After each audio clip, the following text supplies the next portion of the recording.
Hey, what's up everyone? My name is PersNikity and welcome back to my walkthrough for For Honor.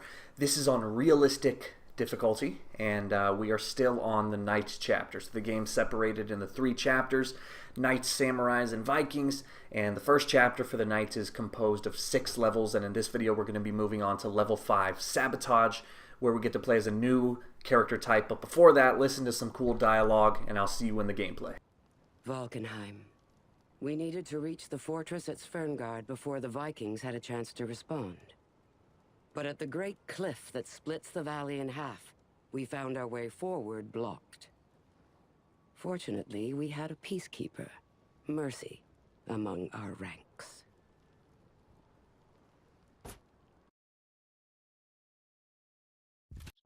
Our army needed passage.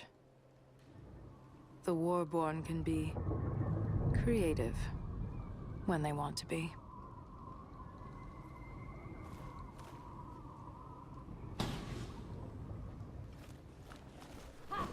Alright, so here we go. We are playing as the character named Mercy. So, for the first 3 levels, we played as the Warden, who is kind of like the standard build soldier.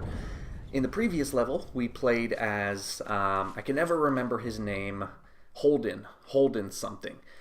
He is the giant, slower but more powerful playstyle type. And in this video we're going to be playing as the fast, quick, almost stealthy but not really type of character. So you see here, this type of player uses 2 weapons instead of 1, and so the downside there is no shield. But really fun to play with, and you can see that it's really cool. The play style actually carries over to the video length. So you can see here, this video is only about 10 minutes long. This is a relatively quick chapter, and that's partly because this character is just faster. You can get through a lot of the firefights at a quicker pace, or not firefights, sword fights at a quicker pace. I've been playing too many shooters on this channel. But this is a really fun level. You can get through it really quickly. Obviously, if you want to explore, if you want to find all the collectibles, this isn't the walkthrough for you. For those of you new to my channel, what I do is I make hardest difficulty walkthroughs. So I try to show you the easiest ways to beat these levels on the hardest difficulty. And so one thing that I tend to go for is speed over exploration. Now obviously when I play this game without recording, when I play this game just for fun, then yeah, I take the time to kind of explore and appreciate the environments. But when I'm making walkthroughs, because my walkthroughs are meant to be more helpful than entertaining, I suppose, I still try to make them entertaining, and I hope they have somewhat of an entertainment factor, but because I go for that over, like, entertainment's not my main focus with these videos. It's helping the gamers, and so exploration kind of takes a back seat to that. But anyway, I'm getting kind of off target. This enemy has a really strong kind of chain of attacks. It shows you what the commands are for it at the beginning of the level, but I think it's right bumper, right trigger. That's a nice little like swirl move. If you walk up to this little cliffside here, you can actually kill this guy instantaneously by jumping down on him. Anytime you see an enemy below you like that, take the opportunity to jump down and get a free kill.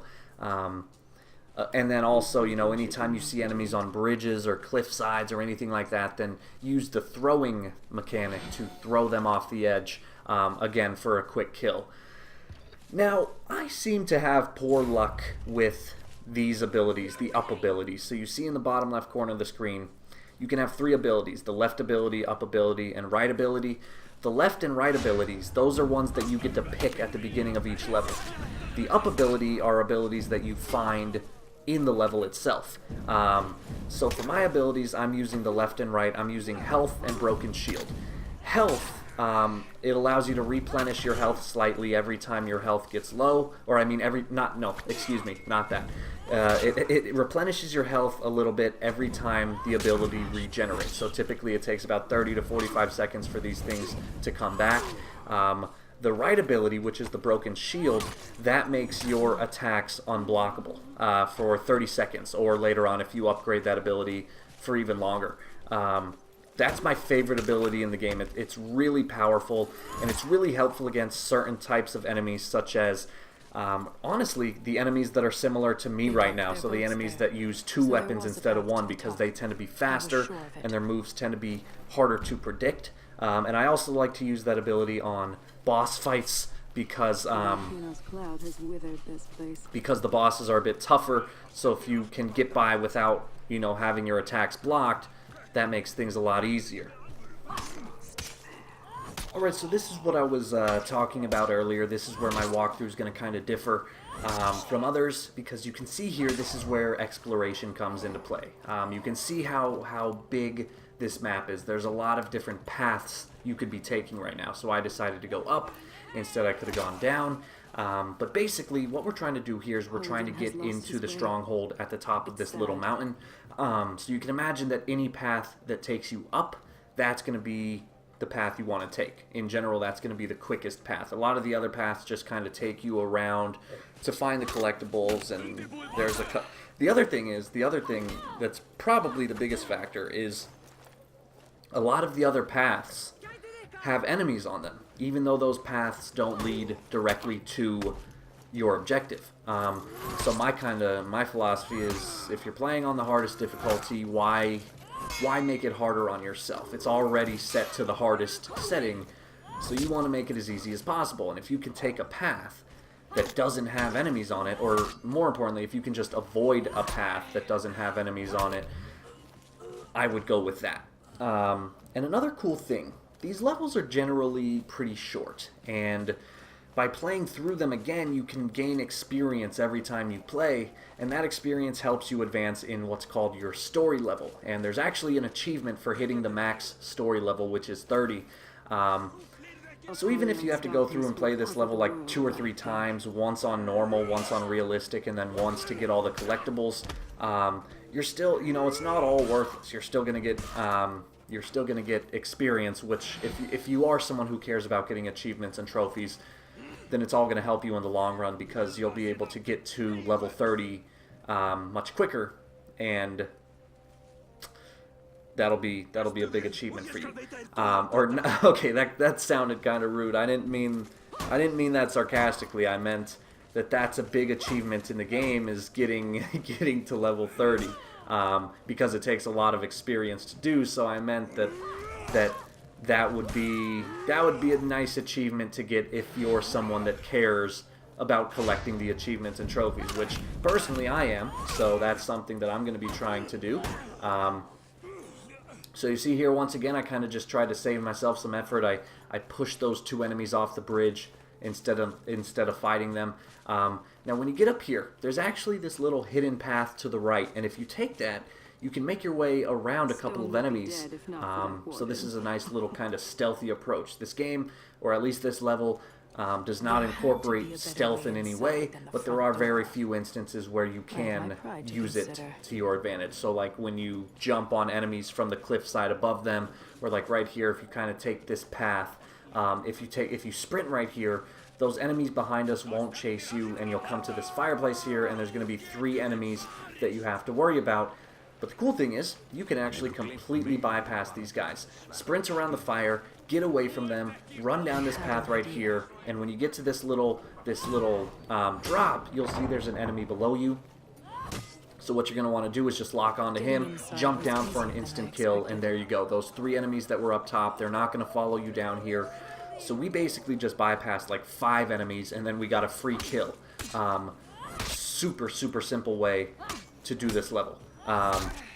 So I hope this walkthrough is able to help you guys out.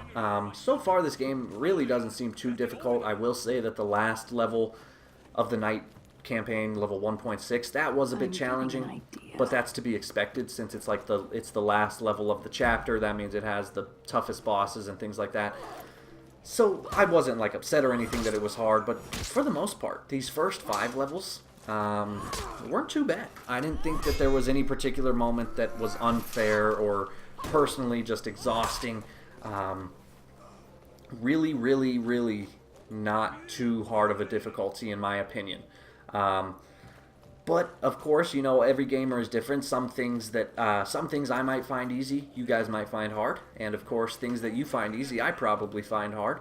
That's kind of one of the beauties of playing video games, in my opinion, is that it can be just a different experience for everyone.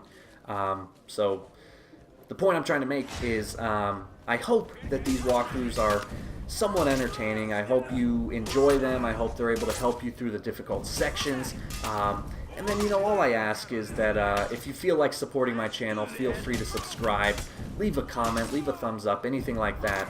I'm never one to push that too much. If you don't want to subscribe, don't subscribe. You know, I'm not going to do anything to force that on you. But I usually just, once a video, maybe twice a video, I like to just say, you know, if the videos, if you enjoy them, it's always nice to show your support by subscribing.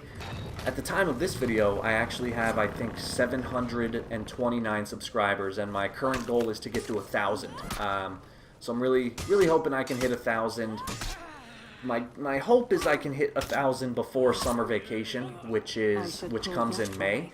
Based on the growth I've been seeing, that seems like it's going to happen, but we'll see. We'll see how things go. I got to keep playing some games.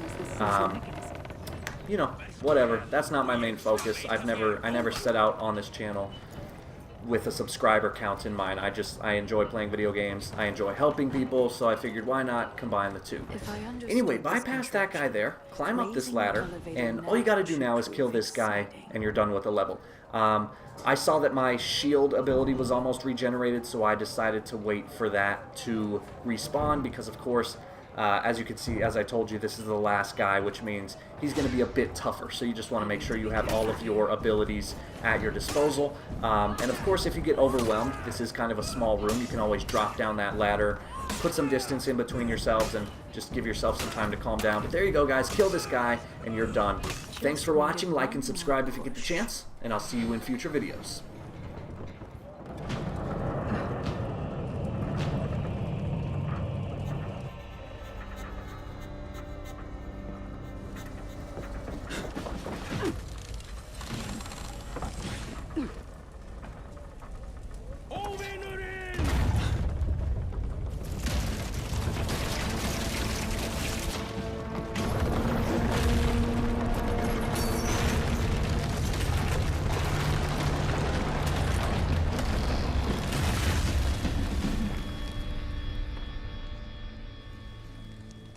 Path's clear. Impressive. Don't encourage her.